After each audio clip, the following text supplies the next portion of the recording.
Bonjour, je suis Renaud Deschamps et je suis candidat à l'élection du prochain maire d'Amiens le 28 juin 2020. Je suis qualifié pour le deuxième tour. Bonjour Renaud Deschamps, vous êtes cycliste? Oui, ça fait très longtemps que j'utilise un vélo pour me déplacer dans Amiens, mais j'ai aussi une voiture. Est-ce que vous voulez mettre tous les Amiénois à vélo du coup? Non, je ne veux pas tous les mettre à vélo, mais en tout cas, tous ceux que j'ai convaincus depuis plusieurs années d'utiliser un vélo me disent après, effectivement, tu avais raison, pour des déplacements courts, pour aller d'un point A à un point B quand il y a moins de 3 ou 4 km, ça fonctionne bien, on n'a pas à chercher de place, on n'a pas à être dans les embouteillages, on sait à quelle heure on doit partir et on sait à quelle heure on arrive. Malgré les travaux qui ont été effectués dans la ville, on voit qu'il y a quand même des soucis de déplacement au niveau cycliste. Qu'est-ce que vous préconisez, vous? Alors, il y a des problèmes de déplacement pour les cyclistes, mais on pourra peut-être en reparler après. Il y a eu aussi pas mal de problèmes de déplacement pour les automobilistes dans les dernières années. Ce que les cyclistes me disent et ce que je constate moi en tant que cycliste quand je suis sur mon vélo, c'est que bien souvent, le cycliste n'est pas vraiment en sécurité. Et il y a beaucoup d'Amiénois qui me disent « Moi, j'aimerais bien passer au vélo, j'aimerais bien emmener mes enfants sur leur vélo derrière moi, mais j'ai peur pour eux. » Ou « Je ne me sens pas assez à l'aise pour devenir ce qu'on appelle vélo-taffeur. » Et je suis convaincu que c'est parce qu'il manque des aménagements dédiés et sécurisés que nous n'avons pas encore assez d'Amiénois qui ont franchi le pas du vélo. Donc vous venez de m'expliquer qu'il y avait bien eu des soucis au niveau de la circulation des voitures. Oui, les automobilistes, enfin voilà, moi aussi je prends ma voiture, j'ai vu que c'était de plus en plus compliqué de circuler en voiture dans le centre d'Amiens, parce qu'il y a eu les travaux qui ont été faits. Alors pendant une période de travaux, bah oui, on subit les conséquences et on circule moins vite. Et c'est d'ailleurs à ce moment-là qu'il y a pas mal d'Amiénois qui se sont mis au vélo pour éviter les embouteillages. Mais nous nous étions dit, bah, après travaux, ça roulera peut-être mieux. Moi, ce que j'ai constaté, c'est que ça roule pas mieux. Ce que j'ai vu, c'est un nombre incalculable de feux rouges qui sont apparus dans notre ville. Alors, certains très utiles parce qu'ils permettent aux piétons de traverser de manière sécurisée, mais d'autres complètement superfétatoires. Il y a des endroits dans la ville, on est arrêté pour rien, vraiment pour rien. Ça coupe le flux des véhicules et c'est vraiment pas intéressant. Je vois pas l'intérêt, je ne le comprends pas. Vous souhaitez donc supprimer un nombre de feux rouges dans la ville? Alors oui, c'est un point que nous avons mis dans notre programme. Si nous sommes élus, très rapidement, c'est-à-dire dans les premières semaines du mandat, je ferai travailler le service déplacement de la ville d'Amiens pour regarder précisément quels sont les feux qui ne sont pas utiles. On les supprimera. Voilà, tant pis, on les supprimera, ils ont été mis, mais on va redonner de la fluidité dans notre ville. Vous savez, un point important de notre programme, c'est la ville apaisée. Ville apaisée, ça veut dire ne pas stresser le matin quand on sort de chez soi, parce qu'il faut se dépêcher pour emmener les enfants à l'école, pour aller au travail, pour être à l'heure. Normalement, on ne devrait pas avoir à se poser cette question quand on habite une ville comme Amiens. Quand on est à Paris, c'est autre chose. Mais quand on est à Amiens, on doit être capable de circuler librement et d'avoir des repères de temps qui ne changent pas. Et pour les personnes qui ne prennent ni leur vélo ni leur voiture, au niveau de la circulation des bus, est-ce que vous êtes favorable à la gratuité, par exemple, du bus, comme d'autres listes peuvent le proposer? Alors, la gratuité du bus, c'est un faux mot. La gratuité, ça n'existe pas. Il y a toujours quelqu'un qui paye derrière. Vous imaginez bien que pour mettre des bus en circulation, pour payer les salaires des conducteurs de bus, pour réparer les bus, pour alimenter en électricité les bus électriques, il faut de l'argent. Donc cet argent, il est puisé aujourd'hui sur ce qu'on appelle le versement transport, qui est un impôt payé par les entreprises qui s'implantent et qui sont implantées sur notre territoire. Si on dit gratuité pour les usagers, ça veut dire que la part qui aujourd'hui est payée par les gens, soit par leur abonnement, soit par leur ticket à l'unité, ne serait plus payée par eux, en tant qu'usagers, mais payée par les entreprises. Or, elles sont déjà au taquet, ces entreprises. Elles sont déjà au maximum et elles sont déjà vraiment très très fortement sollicitées. On ne peut pas leur demander plus, on ne peut pas leur demander plus, et par ailleurs, ce serait un très mauvais signal donné aux entreprises qui regarderaient pour s'installer à Amiens. Elles regardent ça, elles regardent les taxes dans les villes, et elles diraient « Non, à Amiens, le versement de transport est beaucoup trop cher, je ne m'installe pas dans cette ville », et on aurait donc un effet pervers avec une mesure de gratuité qui ferait qu'on aurait moins d'entreprises et donc moins d'emplois à Amiens. Donc non pour la gratuité. En revanche, On l'a vu avec Covid. Les personnes âgées, les seniors se sentent isolées, restent chez elles. Moi, je veux qu'elles ressortent. Je veux qu'elles aient la possibilité de descendre en centre-ville, d'aller voir leurs amis, d'aller voir leur famille. Et pour cela, la gratuité pour les personnes de plus de 70 ans fait partie de notre programme. Et cela sans condition de ressources. C'est-à-dire, quel que soit le revenu, la retraite d'un senior, il ou elle pourra prendre le bus amiénois de manière gratuite. Donc dans votre programme, Renaud Deschamps, qu'est-ce qu'il y a de concret qui sera mis en place pour les personnes qui utiliseront leur vélo? Vous avez raison, il faut être très concret. Dans notre programme, on va créer un vrai plan vélo. Vous savez, quand on prend le bus, on a un plan bus.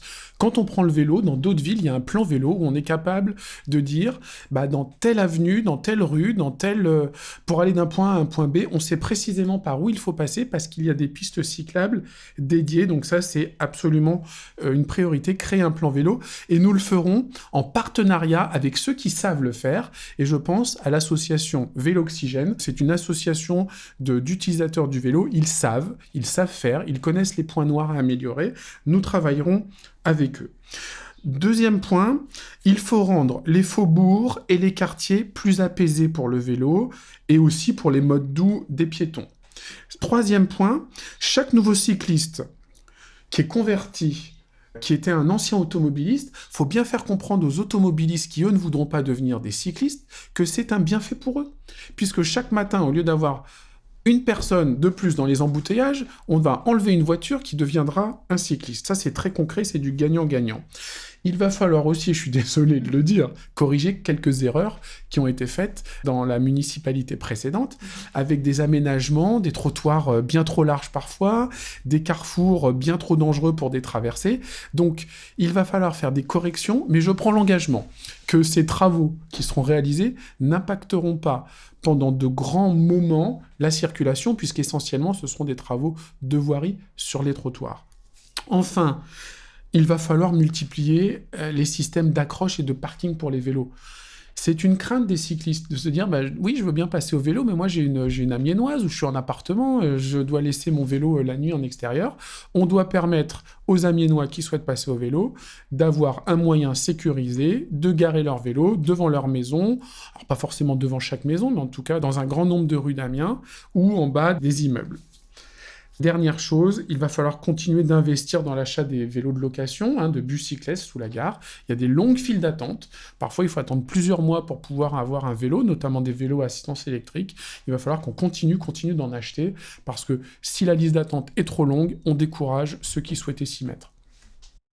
Il y a beaucoup d'étudiants qui se déplacent pour leurs études en voiture et qui laissent leur voiture dans la ville, garée, et qui font un peu tampon. Est-ce que vous avez une solution pour que ces véhicules-là n'entrent pas dans Amiens ? Oui, on propose dans notre programme d'inciter les étudiants qui ne sont pas amiénois, mais qui viennent étudier à Amiens et qui contribuent à la vie étudiante, économique d'Amiens, de laisser leur voiture en périphérie d'Amiens dans les parkings relais. On a 5 parkings relais aujourd'hui qui laissent leur voiture dans les parkings relais et on va leur prêter un vélo pendant leur année scolaire. Donc ça, c'est du gagnant-gagnant. Ils vont avoir un vélo et en plus, les Amiénois auront plus de place pour se garer puisque les places ne seront pas prises par ces voitures des étudiants. Vous allez voir que notre programme, il est très pragmatique. À chaque fois, on a réfléchi en gagnant-gagnant. Que proposez-vous pour les pendulaires qui viennent travailler à Amiens ? Alors, les pendulaires qui travaillent à Amiens, ils prennent leur voiture le matin parce qu'ils viennent de Moreuil, de Doulan et d'ailleurs, et ils arrivent le matin, créent des embouteillages en centre-ville, très clairement, et utilisent comme ils peuvent des parkings pour se garer, des places de stationnement, ils payent cher, etc. Je veux les inciter, ces pendulaires, à ne pas rentrer en centre-ville, à garer leurs véhicules dans les parkings relais. Alors, il y en a plusieurs autour d'Amiens. Ils arrivent, ils se garent, et ils montent dans un bus. Et le matin, entre 7h30 et 9h du matin, un Nemo sur 4 sera en mode express. On va créer des Nemo Express. Ça veut dire que tous les quarts d'heure, il y aura un bus qui partira d'un parking relais et qui ira directement en centre-ville, sans marquer toutes les étapes et tous les arrêts intermédiaires. Si c'est trop long pour un pendulaire d'aller du parking relais au centre-ville, il ne montera pas dans le bus. Il ira avec sa voiture jusqu'au centre-ville. C'est pour ça que nous souhaitons créer ces Nemo Express pour aller très vite. C'est encore du gagnant-gagnant. Je suis pendulaire, je me gare, c'est gratuit. Je monte dans le bus, je vais en centre-ville, c'est pris en charge par mon employeur ou c'est gratuit. Et j'arrive en ville, je travaille, si je suis salarié d'un commerce par exemple. Le soir, je termine ma journée. Pareil, le soir, on remet des Nemo Express depuis la fermeture, depuis 18h30 jusqu'à 19h30 ou 20h. Tous les quarts d'heure, il y a un Nemo qui part du centre-ville et qui retourne vers les parkings relais.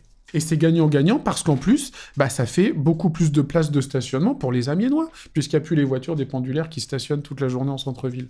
Donc on pourra prendre plus facilement, nous, Amiénois, notre voiture pour venir se garer en centre-ville. Oui, vous pourrez non seulement prendre plus facilement votre voiture pour vous garer, alors ça c'est pour ceux vraiment qui veulent pas se mettre au vélo, et je les comprends, il y a des personnes qui n'ont pas les capacités physiques à prendre le vélo, ou qui ont beaucoup de courses, ou X ou Y raison.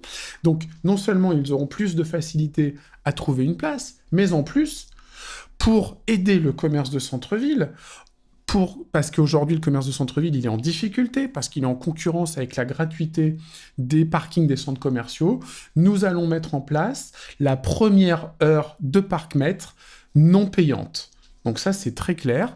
C'est pas une gratuité, c'est une absence de manque à gagner pour la ville, mais c'est pas grave. Il faut absolument qu'on irrigue notre centre-ville avec des Amiénois et des personnes qui viennent faire leurs courses en centre-ville. C'est comme ça qu'on relance l'économie. Donc 1 heure gratuite, peu importe le moment de la journée. Oui, alors il y a d'autres concurrents qui font ça qu'un certain jour ou qu'après une certaine heure. C'est trop compliqué. Il faut que ce soit très clair. Venez à Amiens, d'où vous venez, quel que soit le jour, quelle que soit l'heure, votre première heure de stationnement en surface, elle sera non payante. Renaud Deschamps, nous avons parlé des vélos, des voitures et des bus. Mais alors, qu'en est-il des piétons ? Et oui, vous avez raison, il y a aussi des piétons dans Amiens, très bonne remarque. Les piétons, vous savez, il y a tout type de piétons. Il y a le jeune, dynamique, etc., qui n'a aucun problème de mobilité. Mais il y a aussi dans Amiens des personnes qui sont en situation de handicap, des personnes seniors qui ont du mal à se déplacer, des personnes en fauteuil roulant, des papas ou des mamans avec des poussettes. Il faut aussi tenir compte de ces déplacements qu'on appelle déplacements doux, en créant des parcours très identifiés, parcours des écoliers. Il faut aussi embellir, il faut que ce soit propre, il ne faut pas mettre des poteaux en plein milieu des trottoirs, il faut des trottoirs assez larges quand ils sont trop étroits. Il faut réfléchir et il faut que la direction des espaces publics soit très sensibilisée à ça. Donc c'est pour ça que nous prévoyons que nous ayons un élu en charge de la réflexion sur les parcours handicap et sur le handicap dans la ville. Mais il va y avoir encore des travaux ? Et la question qui fait peur, les travaux. Heureusement et malheureusement, il doit y avoir toujours des travaux dans une grande ville comme la nôtre. Amiens est une ville qui vit, et c'est comme un être humain. Parfois, il y a des travaux à faire, il y a une opération à faire, il y a un bras cassé à réparer. Une ville, c'est pareil. Donc, il y aura toujours des travaux, mais j'ai bien entendu le message des Amiénois pendant les 6 dernières années. Pas trop de travaux. Donc, pas trop de travaux. Pour réguler cela, nous avons mis en place la règle du pourcentage. Ça veut dire que jamais plus de tant de pourcents de la ville sera en travaux en même temps. Dans les premiers mois, on va caler ce chiffre. Est-ce que c'est 3%, 4%, 5%? On va faire en sorte que la règle soit très claire pour prendre notre temps. Il ne faut pas aller trop vite. Il faut faire des travaux, mais il ne faut pas tous les faire en même temps. Et il ne faut pas les faire sous la contrainte des prochaines élections municipales. En général, c'est ce qu'ils font, les élus. Ils font vite et très fort des travaux pendant les premières années d'un mandat. Comme ça, les électeurs, on se dit, ils auront le temps d'oublier et on arrête les travaux les dernières années. C'est pas comme ça qu'il faut faire. On va faire des travaux petit à petit, on va prendre notre temps, on va régler les urgences et je vous assure que les travaux, parfois, les Amiénois les réclament. On reçoit beaucoup de demandes en disant « c'est quand que vous allez faire ma rue ? Il y a des nids de poules partout. » Donc, on va en faire, mais on va mieux les maîtriser. Je vous remercie Renaud Deschamps pour tous ces éclairages concrets sur la mobilité. Ces points sont accessibles sur le site renauddeschamps.fr. On vous retrouve demain sur une autre thématique. À demain Renaud Deschamps. À demain Marion.